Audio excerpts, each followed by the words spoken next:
welcome back to the Teen and Tween Craft Time at the Bartram Trail branch of the St. Johns County Public Library System.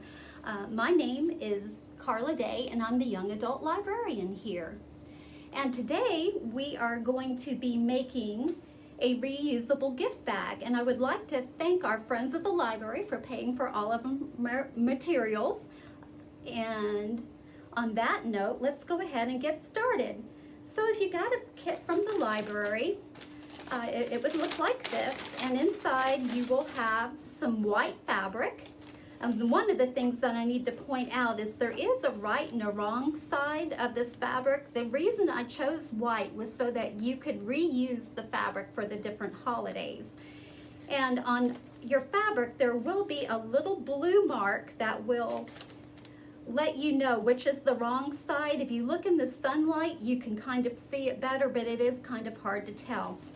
You will also have an index card, and we're going to be using two parts of the index card. We're going to be using a red line, and right here an inch down, the red line is at a 1/2 inch, and an inch down is the 1.5 inch mark, and that will be important later.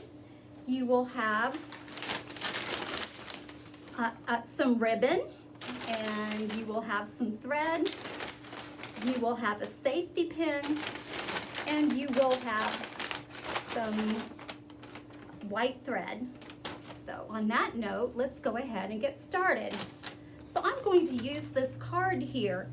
Now when you start out, I am using different fabric because the white fabric would not show up for our filming today. This fabric, it's a lot easier to tell which is the right side and which is the wrong side. So what you're going to do is you are going to put the wrong side of the fabric up, and I have already done one side of my cloth where I've ironed up my hem. And the reason we're doing this is so we won't have any raw edges, and that's why I liked this bag design over some others. So I already kind of pre-pressed to make this go a little bit quicker for me.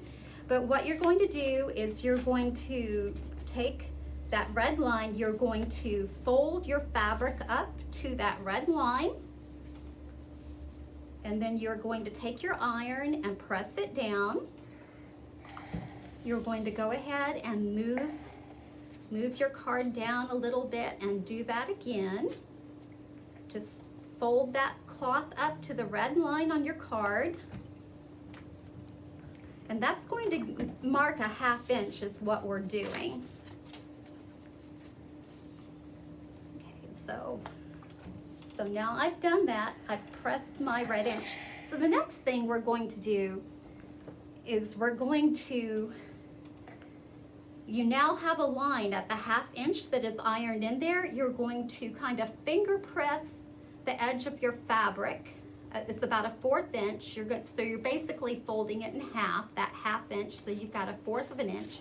You can kind of finger press it down, and then the next thing you're going to do is you're going to fold it under, and that's going to encase your raw edge so that you don't have any raw edges to tear up when you reuse this bag over time. So that's now folded up and ironed down, and I already did it on the other side. The next step that you're going to do is you're going to take the shorter edges then, and you're going to turn it up a 1/4 of an inch. So let's go ahead and press that. And you can kind of estimate that, and if you look, this is a 1/4 inch over here. And one of the advantages to this is if I see there that it's a little big there, I can just iron over it again to make it even. And I'm going to go over here to the other edge and tuck that up a 1/4 of an inch. And you are tucking the corners under.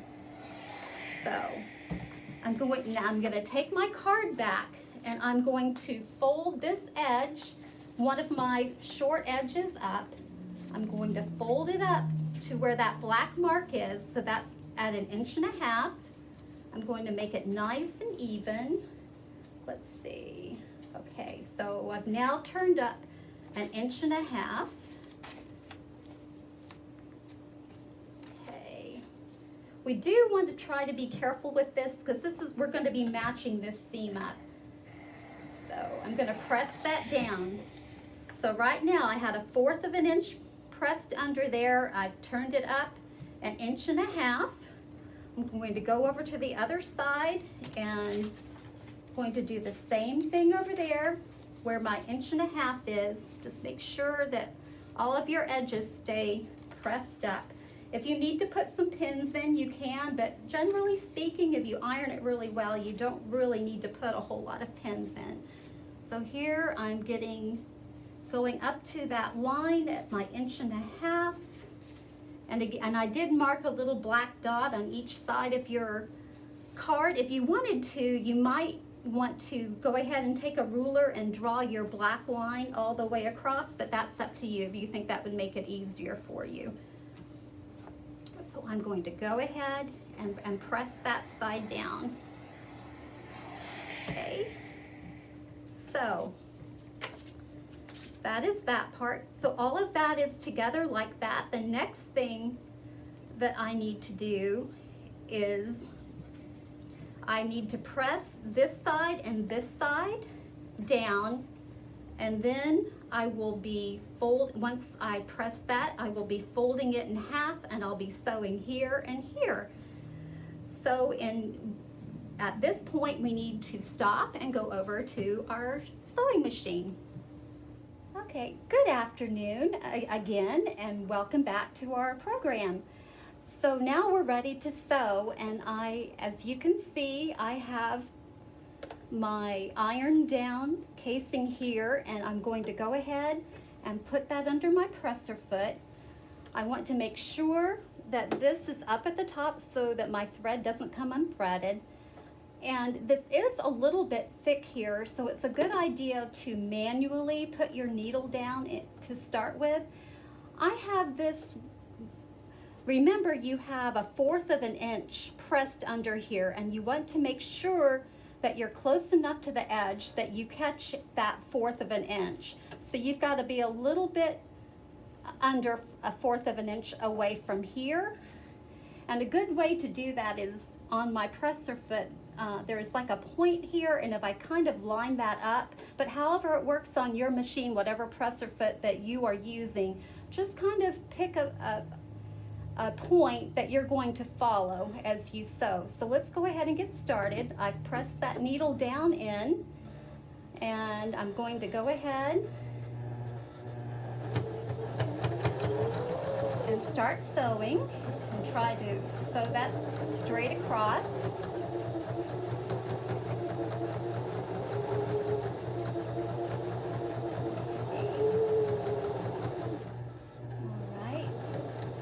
At the end, and I'm going to go ahead and back stitch a little bit there. Okay, so I'm going to go ahead and lift that up, and we'll need to do that at the other end as well, so I'm going to do that very quickly. So again, make sure, oh, my needle's going to come unthreaded if I start right there. I've got to get that up. Okay, so now I've held my thread, and that is now up at the top. I'm going to put that needle, going to go ahead and start that manually because that is a little bit of a thick area, and that will help it start and not make a mess by manually putting that needle down in.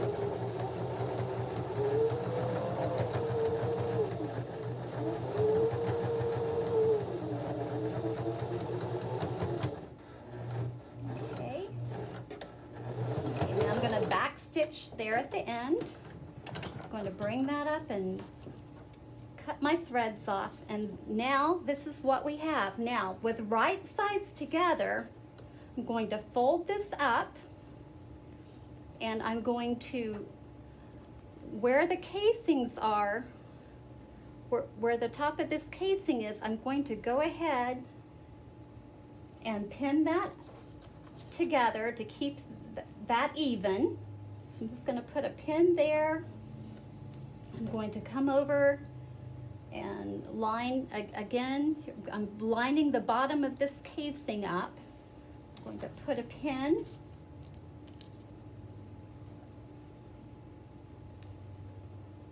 Put a pin there, and let's see, to kind of hold it even, I'm going to put a couple more pins.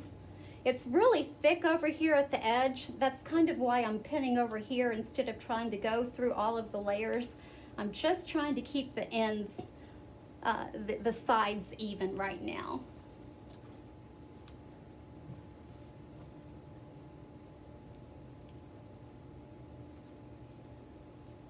Okay.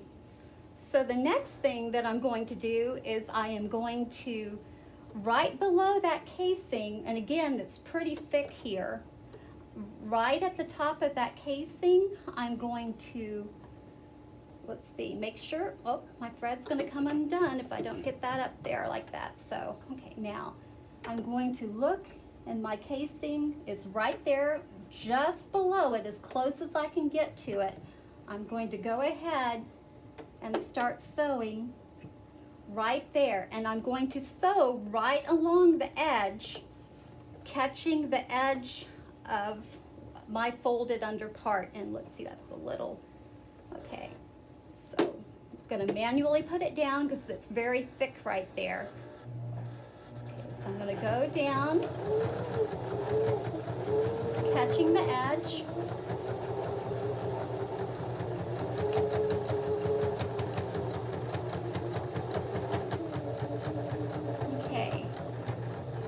As you can see, there's not really, you don't really need to put a seam here, but so that you don't have to stop and start, it's easier just to go ahead and do that. I think I'm about at well, no, I'm not at 1/4 of an inch yet, so I'm going to put my presser foot back down and go a couple more stitches. Okay, and I want to turn that corner with my needle down. Okay, I think that's better. Okay, so now I'm going to go ahead and sew across.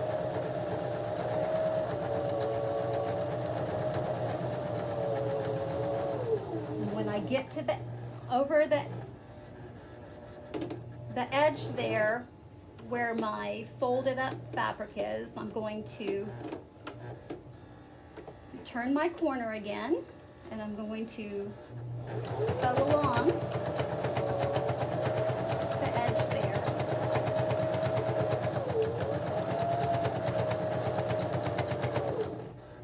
I'm now at my casing, so I'm going to go right up to the end, and then I'm going to back stitch, because that's where most of the pressure is going to be when you're using your gift bag. So we're all done that. With that, I'm going to clip all of my threads.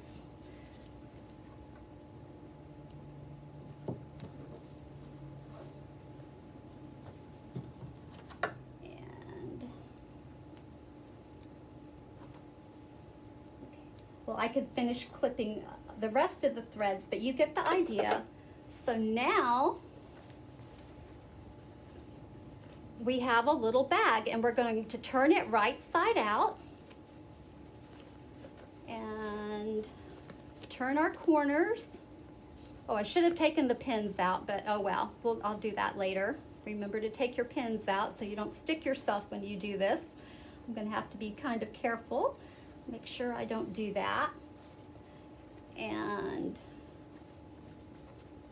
just turn it all out. And the next thing that I'm going to do is I am going to, well, I can't take that pin out. Take my pins out at the top. And so now I have a little bag, and I have a casing here. So I have a ribbon right here, and what you're going to do is you're going to put your pin through the end of your ribbon. You're going to go through your casing that you've made with the ribbon. Now, the reason that I used white fabric was so that you could switch out the ribbon for any occasion that you wanted to.